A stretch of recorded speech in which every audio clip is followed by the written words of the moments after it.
part. Why is that? I mean, why don't they grow beyond? I mean, is it low self-esteem, or is it a cultural issue, or is it the fact that they're not educated? What is it? Well, just like I stated before, I mean, energy should be sustainable. I mean, no matter what, if we don't sustain energy in that country, there's nothing we can do. I mean, we all live in this part of the world. We all see, I mean, I used to own my own business in Charlotte, North Carolina. I used to own my own day program, for people with mental health illness. I know how to run a business, But just if we ourselves, we don't have confidence in the indigenous Sierra Leoneans, there's nothing any one of us can be able to do. These are one of the priorities that we need to, put a confidence in the indigenous Sierra Leoneans. As Mr. Jala Jambore stated, infrastructure development has a great influence also on the entrepreneurship. What we need is to start from zero and move forward. Sometimes starting late is a good advantage. Definitely, I agree with you.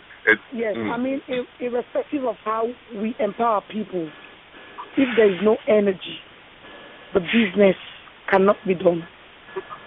Absolutely, I agree with you. Like I'm emphasizing, we need to start from the bottom. Communication with the rest of the world is also another key. Okay. All right. Okay, Medmans, what would be your take on this particular aspect of the scope of business in Sierra Leone as far as businesses at that level are concerned? What would be your take on that? I'm sorry, I actually lost you guys, but I've just come back, and thank you for that. Actually, I think there is a need for major funding, to develop new technologies, and this major funding cannot only be provided by government. It must be provided by entrepreneurs. And because of our state of resources that we have invited a lot of capital. Now let's talk some business. We have foreign capital chasing our city. How do we channel this foreign capital chasing Freetown into the hands of the locals so they also profit from the boom that we are experiencing and will continue to experience if we just have a stable economy? Now, what we need first and foremost is that we need to reduce poverty rates. And what has been shown by research is that any state or country where poverty rates decline is a state where they have a higher rate of entrepreneurship. Okay? But how do this start? It starts first and foremost with a discussion of the role of an entrepreneur. Who is an entrepreneur? What are the policies that are laid down by a country as far as to how their citizens will marry or cooperate or in a joint venture with a foreigner in order to do business in our country? Now, according to research, economic freedom and entrepreneurship are the keys if any country wants to escape poverty. That's right. There is a strong connection between a state entrepreneurship and a decline in poverty. Statistical analysis has shown, even in the United States, that all 50 states in the United States, it indicates that, any state with a larger share of entrepreneurs has a bigger decline in poverty. That is a fact. So we will take that as a fact. Now we have to look at the forces that will harness entrepreneurship. Now we're talking about foreign capital, but capital is not just foreign alone. We have a lot of entrepreneurship already going on. You and I come from St. Francis, Makini, Leslie, and people are locally doing gara and stuff like that. These are businesses that they have been doing forever. And I remember the speaker before I just go, I think it was Boy, who was saying that we've been cooking the same way, and they've been doing this garage thing the same way. Now, how do we industrialize this? How do we encourage them to have, scale, in their production? How, in whatever we do, how do we encourage agriculture? How do we make it popular? I had an argument one time with a student from Jala, or a graduate from Jala, and he was saying it's the country. I'm like, well, if I studied agriculture in Sierra Leone, I would not be blaming the country. I said, because like I come from Makeni, and I would be liaising with the farmers that are there because I have gained an education. Now, how does that education empower you to bring wealth to your people? Now, you don't just study theories and leave them at the blackboard at the university and come home and say, okay, I have a BA honors, I have an MSc, whatever, PhD. People are counting KFC, okay? So that's what. Now, what you do is simple, right? Yeah. You come with no capital at all. What you do, you talk to the people that you know are farmers. I can come in, sir. Let us honest. Go ahead briefly, because I want to give. Go ahead briefly, Brother Boy, because I want to give Mustafa a chance to take a stab at it. But just go ahead briefly. I'll let Mustafa take a stab after you. Yeah, go ahead.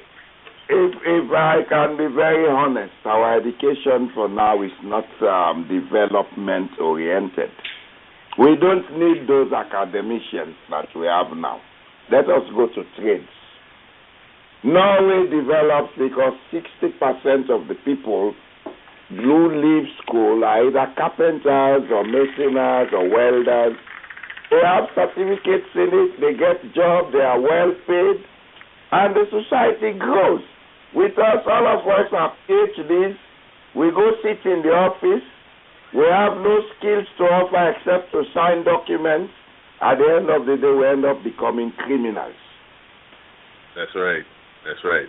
Yeah. So, Mr. Mustafa, you've heard what the panelists have said about the issue of what I call stagnation in the growth of entrepreneurs back home, and the reason why most of our people seem to be in the same business year in, year out for 20 years on, 30 years on.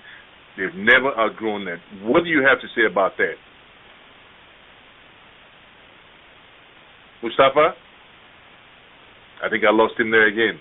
But anyway, ladies and gentlemen, you listen to Voices from the Diaspora, and we're dissecting the topic, how can technology and entrepreneurship help Sierra Leone capitalize on the ongoing African economic boom?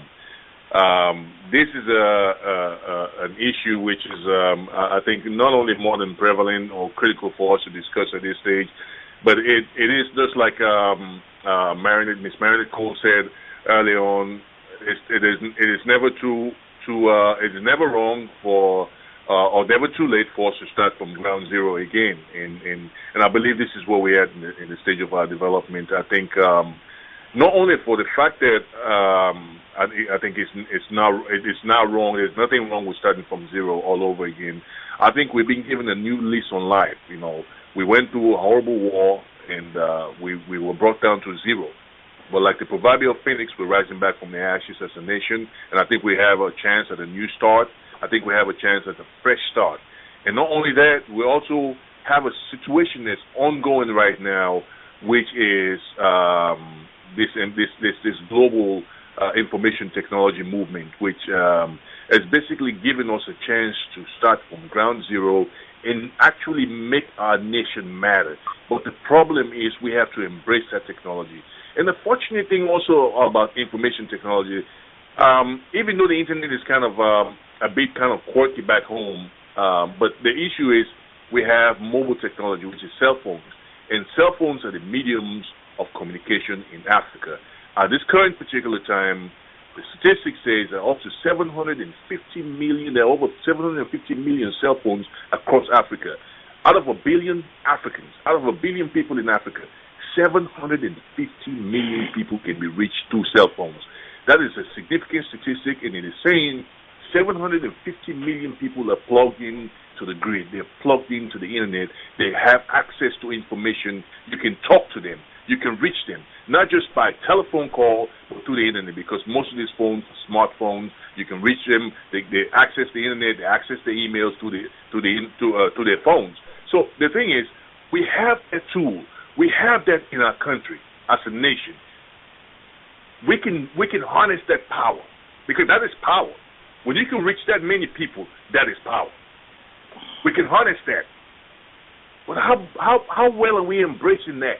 How well are we? Have we even recognized the fact that this is power? I mean, that's just one aspect. The second aspect is, are we actually? Do we actually know the power of what this means to us as a nation? Not only just in communication, but in business, business transactions. The most effective, the very first, one of the most effective SMS trading tool, which was used around the world, what was called smart, the texting, using texting or using a smartphone for transacting business, is M-Pesa, which was invented in Kenya, and this is one of the first mobile monetary transaction models, tools that were developed in the world in terms of mobile technology, and that is coming from Africa. That came from Africa.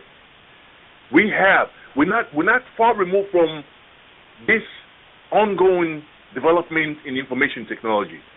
Information technology as a whole in itself is just about a generation old. A generation is 30 years. And the internet, the personal computer was invented in 1981. So 2011, that's 30 years. Okay, we just a generation removed from the personal computer, and the technology has evolved from the personal computer into one that's in our hands, and it's available to us 24/7. We can talk to each other. We can do business with each other. We can transact with banks. We can transact with anything we want to. But we have to embrace that and make it matter for our society. It has to translate to money. It has to translate to capital. The capital that Boy Jello Jambura talked about earlier on. We have to learn how to develop. We have to learn how to develop capital in our nation, and not just capital that you just, decide, to spend off overnight. Capital is sustainable, that is there for generations to come. So with the embrace of technology, with the introduction of technology, the embrace of technology in Sierra Leone, how best do you feel we can now, taking a page from what Ms. Marion Nicole said, start from ground zero and help to elevate Sierra Leone to another level in terms of our economic growth? I'll leave that up to you, whichever one of you want to take a stab at that first. Yeah, if I can come in, Mr. Chairman. Mm-hmm.